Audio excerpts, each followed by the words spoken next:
உங்களுக்கு எத்தனை சீட் தந்துருக்காங்க? முதல் கட்டமாக திமுக பேச்சுவார்த்தை குழுவோடு நாங்கள் விடுதலை சிறுத்தைகள் கட்சியின் சார்பில் பேசியிருக்கிறோம். இரண்டாவது கட்டமாக பேசுவதற்கு அழைப்பு வந்திருக்கிறது. நாளை முதல்வர் அவர்களின் பிறந்த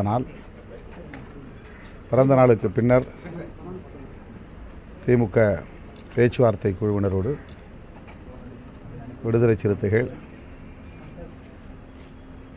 பேச இருக்கிறோம். அதன் பின்னர் தொகுதி பங்கீடு இறுதி செய்யப்படும். இந்த குழு சேரப்பட்டதில் அந்த ஏவுகணை தளத்தில் விளம்பரம் பண்ணதில் திமுக சீன ஏவுகணை வச்சுட்டாங்கன்னு சொல்லி அந்த இவங்க பாஜக தேச துரோகிகள் அவங்க அப்படின்லாம் சொல்லிட்டு இருக்காங்க. அதை பற்றி நினைக்கிறேன். திமுக மேலே என்ன சொல்கிறாங்க குற்றச்சாட்டு? ஏவுகணை சீன படத்தை கொடியை வச்சு போட்டிருக்காங்க.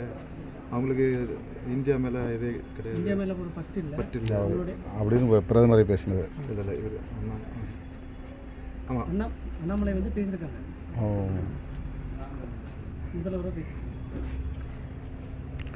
பிரதமர் தமிழ்நாட்டில் 2 நாள் சுற்றுப்பயணம் மேற்கொண்டார். பல்லடத்திலே அவர் பேசிய பேச்சு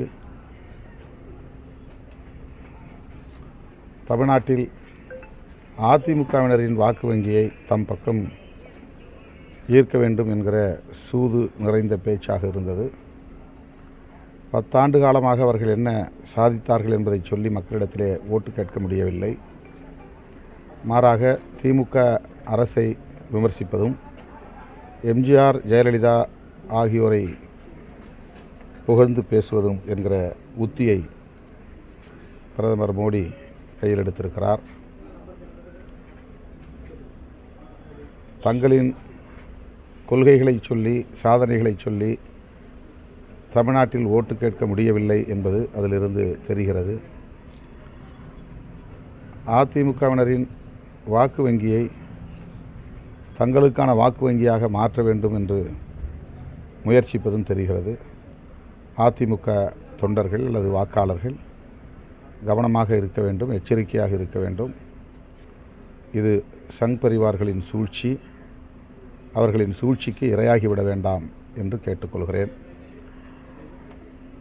இங்கே தூத்துக்குடி மாவட்டத்தில் நடைபெற்ற நிகழ்வில் பிரதமர் மோடி அவர்கள் பங்கேற்ற அந்த நிகழ்வில் நாடாளுமன்ற உறுப்பினர் என்கிற முறையில் திமுக துணை பொதுச் செயலாளர் கனிமொழி அவர்களும் கலந்து கொண்டார். அவர் மேடையில் இருக்கும்போதே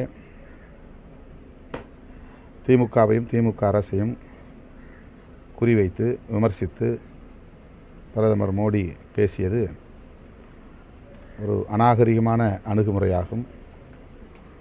அரசு விழா என்று கூட பார்க்காமல் தேர்தல் பிரச்சார மேடையாக அதை அவர் பயன்படுத்தியது ஏற்புடையதல்ல. பாரதிய ஜனதா கட்சியை சார்ந்தவர்கள் எந்த அளவுக்கு பதற்றமடைந்திருக்கிறார்கள், தமிழ்நாட்டில் எப்படியாவது காலூன்றிவிட வேண்டும் என்று துடிக்கிறார்கள் என்பதையெல்லாம் அவருடைய அணுகுமுறைகளிலிருந்து அறிய முடிகிறது. வரவிருக்கிற நாடாளுமன்ற பொதுத் தேர்தலில் தமிழ்நாட்டு மக்கள் யார் என்பதை பாஜகவினருக்கு உணர்த்தப் போகிறார்கள். பிற மாநிலங்களைப் போல, குறிப்பாக வட மாநிலங்களைப் போல தமிழ்நாடும் ஒன்று என்று அவர்கள் கணக்கு போடுகிறார்கள். அப்படி இல்லை என்பதை தேர்தல் முடிவில் நம்முடைய தமிழக மக்கள் உணர்த்துவார்கள். செய்திகளை உடனுக்குடனும் துல்லியமாகவும் தெரிந்து கொள்ள சப்ஸ்கிரைப் பண்ணுங்க.